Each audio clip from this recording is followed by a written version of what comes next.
Hi everyone, welcome back to my channel. My name is Heather and today I am here a tiny bit earlier than I usually post my August TBR. Usually I like to post my TBRs at the ends of the month, but I've been thinking about this a lot lately, and I haven't quite finished editing my London vlog and seeing if I'm happy with it, so I thought, why not post this early and share my excitement? This may be a TBR, this may be a pile of possibilities, because I have a lot of books that I would love to read in the coming month, but I will also be seeing lots of friends, I will be doing a bit more traveling, and also prepping and beginning the next school year. My teaching year usually begins at the end of August every year, so there will be a lot of classroom prep and curriculum prep and meeting my new department mates and all sorts going on, in addition to fun end of summer stuff. So will I get to all of these? I don't know, but these are things I have been thinking about a lot and could potentially read over this next month. Now, as I mentioned, I will be doing some traveling this month, so as with my last trip, being stuck in a car or on an airplane provides an excellent opportunity to read a lot of the arcs that I haven't gotten to yet. So I have 4 arcs that I need to get to. 2 of them are from Jodi McAllister, who is an Australian romance writer, and her books usually are slightly bookish or center around academia, or at least they seem to. So, because I was offered the arc for A Study in Sparkling, which I believe is about a bar owner, and I believe it's a second chance romance in terms of one of the characters has been through a major breakup. And because I was offered that book, as I mentioned, the publisher also made the first book available. I don't believe you have to read them sequentially, but I think the characters from the first book might show up, at least in part, in the second book. So I also have an academic affair to look forward to, which clearly centers around academia. We have rival academics also falling in love. I also was granted another arc for The Making of American Girl by Amanda Fitz-Simmons. This will be the second book about the creation of American Girl that I will read this year, as it is the company's 40th anniversary. If you weren't familiar, American Girl was a company, and still is, they still exist, but they formed a major part of my childhood growing up in the 90s. They were formed, I believe, in the mid 80s, and they developed at first a range of dolls that centered around one era in American history and told the story of that era through the lens of this 9 to 10-year-old girl's daily life. And so we had a variety of characters from a variety of different backgrounds and eras. Originally, they came with 6 small books that told the story of a different season over the course of about a year in their life. And they were beautifully made, both the books and the dolls and the clothing that went with them. They have since expanded. They have many more historical characters to choose from now. They have many more modern characters to choose from as well. And I don't always love the direction that the new company has gone in, but it still formed a major part of my childhood. I did have a book put out by American Girl that I read this month, so that will show up in my July wrap up. And that covered the formation and development of the company from the 80s through to the early 2000s. And that's because in the early 2000s, the company was bought out by Mattel, and that's when major changes started to happen. This arc, however, by Amanda Fitz-Simmons, follows the company past that point. It still covers the origins, but then it goes into the Mattel phase of the company as well. So I'm interested to contrast the two. The other book that I am very excited, if slightly apprehensive to read, is This Is What Happens When Women Read by Juliana Glass.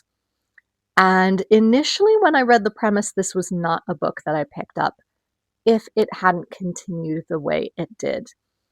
Juliana Glass, I believe, was a deeply conservative Christian, and I believe a musician. I think she sang at one of a certain president's first prayer breakfasts in 2017 or so, and was deeply, deeply devoted to that cause until she began to read. And she began to read loads of different classics, from Emily Dickinson to classic Greeks and Romans and everything in between. And it really started to change the way she thought. And what makes this even more interesting is the fact that she had to hide her reading from her husband because he gave us the title, This Is What Happens When Women Read. And indeed, she began to think so deeply and so critically that she then left the political party, left her church, left her husband, and pursued an education at Oxford. And I'm really intrigued to see what that trajectory was like. I also think that read will pair brilliantly with Yesteryear by Caro Claire Burke, again, examining conservative femininity and both its positive sides and also its many pitfalls. So I'm intrigued to contrast these two. Let me know if you would like a separate video contrasting those two books. Then, of course, summer bringing in summer blockbusters got me thinking in terms of movie tie-ins, and I have to say, I'm beginning to become more and more convinced that I need to reread The Odyssey. I did read it, or at least an abridged version, in high school. I forget if it was in poetry or prose, but I am very much familiar with the basic plot. But I have had this new translation by Emily Wilson for, I'm ashamed to say exactly how long. But now that the film has come out, it really makes me think, should I actually read this? The answer, I think, is definitely yes. I would like to reread this before I even attempt to see the film. But at the same time, I also wonder, will I have the time to dedicate to such a huge epic poem? I don't know. If any of you have managed one of these proper translations in the last couple of, well, in the recent past, let me know how you did it. Also, in terms of movie tie-ins, I believe sometime this month the US is getting the adaptation of The Magic Faraway Tree that came out recently. So I would like to read at least the first of these three novels, which I believe is called The Enchanted Wood. This is a bind-up collection of three. So I'd like to read at least the first one. This will probably carry over into September as well. But I'd like to have read at least some of it before I attempt to go see that film. And another movie tie-in I have been meaning to read for ages is Three Bags Full by Leonie Swan. This is the book that the movie The Sheep Detectives was based on. And this was translated from the German by Anthea Bell. And The Sheep Detectives looks fantastic, but I would love to have read the original novel first, because I think a lot of changes were made to make the film adaptation. And I'd love to know what those changes were to try and understand why those choices were made. They could be for very good reason, but I'd love to find out. Then, with my school year starting again, I thought this would be a great time to finally read Becoming the Teacher I Needed by Jerry Chang, the subtitle Lessons in Radical Kindness and Resilience. This is a very small book written by Jerry Chang. If you don't follow her on social media, she is Ms. Chang Gifted. She is a gifted teacher in the Atlanta area, I believe. And she is amazing. She has wonderful, inspiring stories of her everyday life as an elementary teacher in teaching gifted and other neurodivergent children, sharing her own family life. And everything she does is so beautifully kind and subtle. And I feel like I will need that inspiration going to this next school year. So I hope to work this in.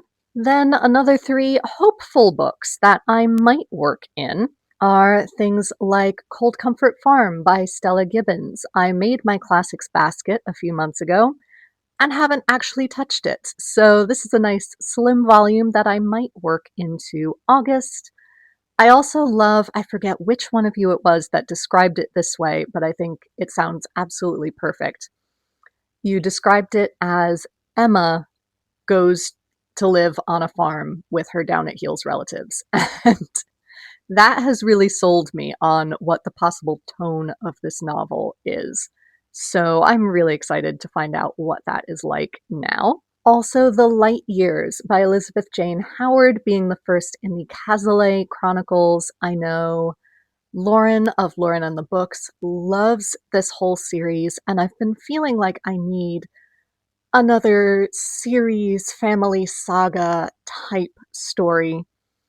I've been really craving Poldark again, but I don't feel like I can devote myself to rereading 12 whole books on top of my 2 massive TBR. But this would be a nice manageable series, I feel like, to fill that hole, despite the fact that it's set in a very different time period. I think this is the interwar period or 1940s, somewhere in that general range. These, I believe I can also get through some of my library apps, which will be handy if I want to read them while I am traveling. Also, because I am very far behind in watching all of my subscribed BookTube videos, I recently heard Shelley of Shelley Swearingen talking about how much she loved Catherine by Anya Seton and reminded me that yes, I have been meaning to read this for ages.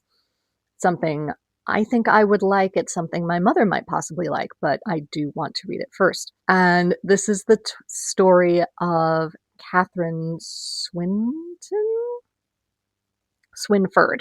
Catherine Swynford, who was John of Gaunt's mistress, I believe, and according to my mother, pretty much responsible for the entire War of the Roses inheritance mess. But this follows her coming of age from a very young woman up until for the medieval period, relatively old woman. Yeah, I know Shelley loves it. There's a foreword written by Philippa Gregory, so clearly it is a staple of classic historical fiction.